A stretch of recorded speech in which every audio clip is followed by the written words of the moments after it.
Floodwaters have yet to subside in parts of Camanava or the Caloocan, Malabon, Navotas, and Valenzuela areas. And to get the latest, we have mobile journalist Amy Atienza. Amy, okay, saan ka ngayon eksakto at anong mukhang... Uy, medyo mukhang mataas eh. Mukhang mataas dyan. Saan ka nakatapak ngayon, Amy? Well, Lord Denise, good afternoon, no? And actually, nandito tayo ngayon sa may area ng Malabon City Hall. So, ito yung ikot ko kayo. Ito na yung lalim ng baha. So, technically, parang nasa may gutter deep na lang siya, no? Pero so far naman, yung mga sasakyan nakakadaan pa rin naman. And actually, wala na yung ulan masyado. Kanina kasi non-stop yung rains na experience dito sa may Malabon area, pati na rin sa Navotas area. Pero so far naman hindi na sila ganoon ang problema. And actually mataas to hours earlier. Pero ngayon, ayan na, nakikita mo rin sa aking likuran. Meron ng mga dumadaan ng mga carts na may couch. Yun, ganun yung nagiging way of transport nila dito sa may Malabon City. Dahil nga din sa baha. And actually kanina nag-ikot-ikot din tayo. May mga areas pa rin na abot ng tuhod o kaya ng bewang yung baha. Kaya naman patuloy ang paglilinis at saka yung pagdoronda rin ng mga officials dito sa Malabon City. Lord, kamusta yung ilog, Amy, ang Malabon River? Kamusta?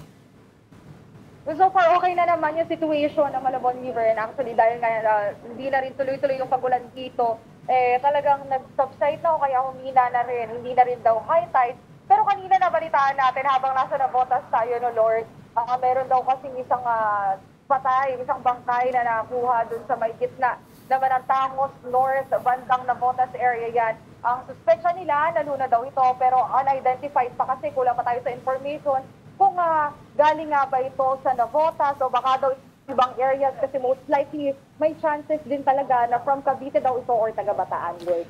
Amy, sorry, where the body was found, gaano ba kataas yung tubig noon ng kasagsagan?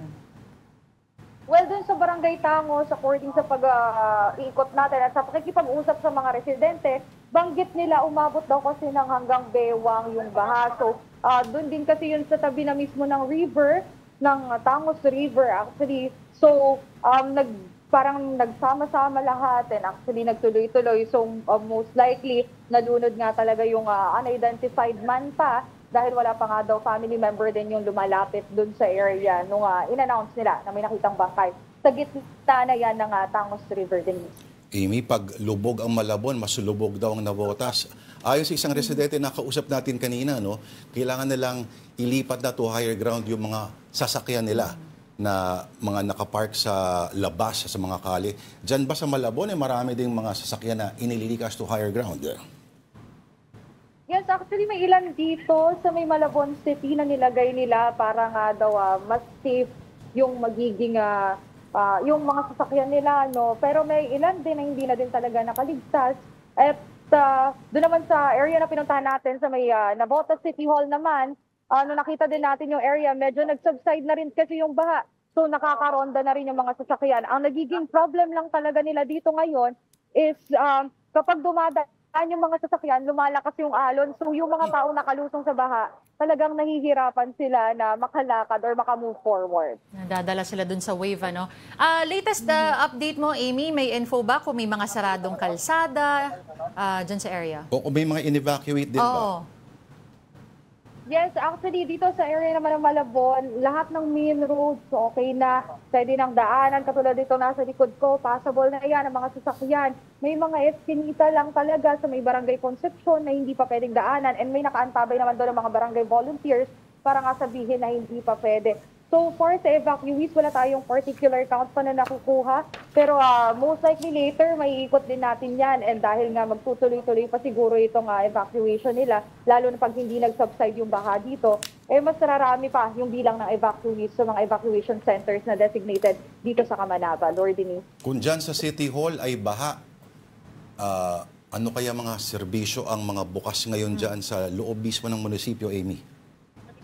Well, dito actually, hindi daw kasi open talaga yung mga services. Pero kung meron daw gusto mo na mag-stay o magpahinga dito sa may Malabon City Hall, yun yung pinapayagan nila. And actually, may iba kasi dito na medyo na-stranded nung umaga.